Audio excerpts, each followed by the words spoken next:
In Haiti, people are in shock following Tuesday's earthquake.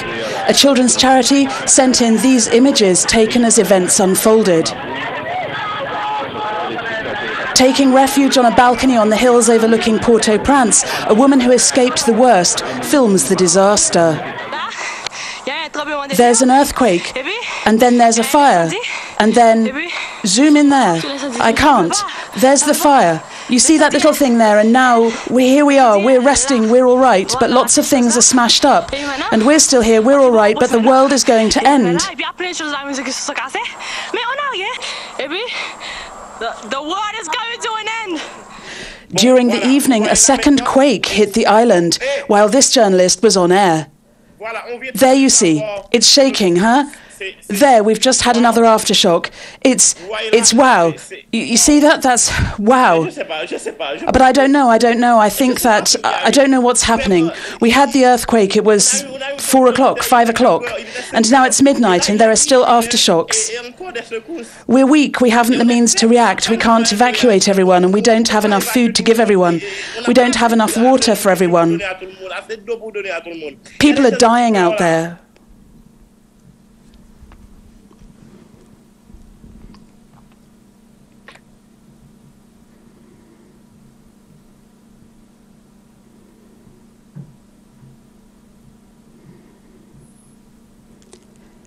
Later on, the same journalist sent us these photographs, taken just after the earthquake. Ian Rogers, an Australian aid worker, comments.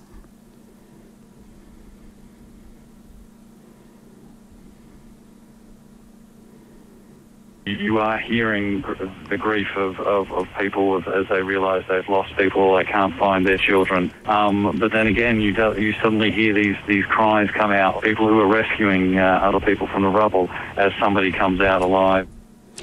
The full extent of the damage yet has to be assessed, but it's feared that the death toll may run into the thousands.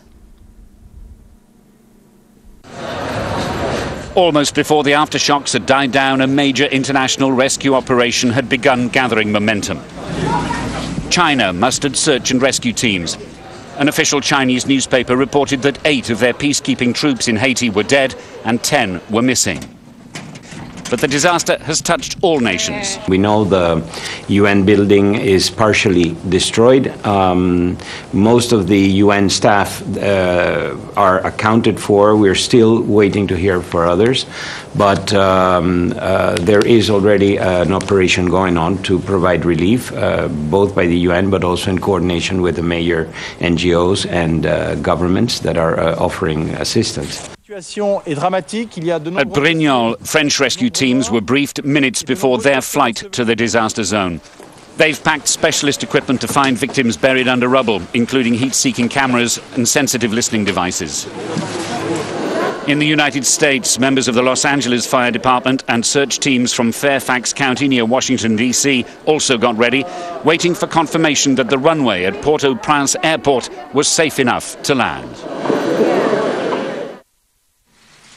President Barack Obama has promised Haiti unwavering support following its devastating earthquake. Speaking from Washington, Obama declared the U.S. would be there for Haitians in their hour of need. The people of Haiti will have the full support of the United States in the urgent effort to rescue those trapped beneath the rubble and to deliver the humanitarian relief, the food, water, and medicine. Images of Haiti's agony have been broadcast around the world. The international community has pledged to stand by the devastated country in its hour of need and help the many victims. The voice of the European Union is among those being heard. Just one thing on the 3 million in emergency primary relief. Some reports suggesting up to clearly, 3. That's a first decision. We've got an ECHO expert who is trying to get in Port-au-Prince as we speak, flying in from the Dominican Republic. Haiti is a former French colony. France's foreign minister and one-time humanitarian activist Bernard Kouchner knows rescue teams are working against the clock. Let us not be under any illusions. We have to act as quickly as possible. There's always this disorganization, and to reach all the buildings which are probably damaged will take time. The poorest country in the Western In a show of solidarity, the UN Secretary General made some of his public comments in French. It's a tragedy for Haiti, for the Haitian people, and for the United Nations. We will immediately release $10 million from the Central Emergency Relief Fund, a SOF, CERF. A minute's silence was held at the UN Security Council in New York in memory of quake victims. The UN's head of mission in Haiti is among those unaccounted for.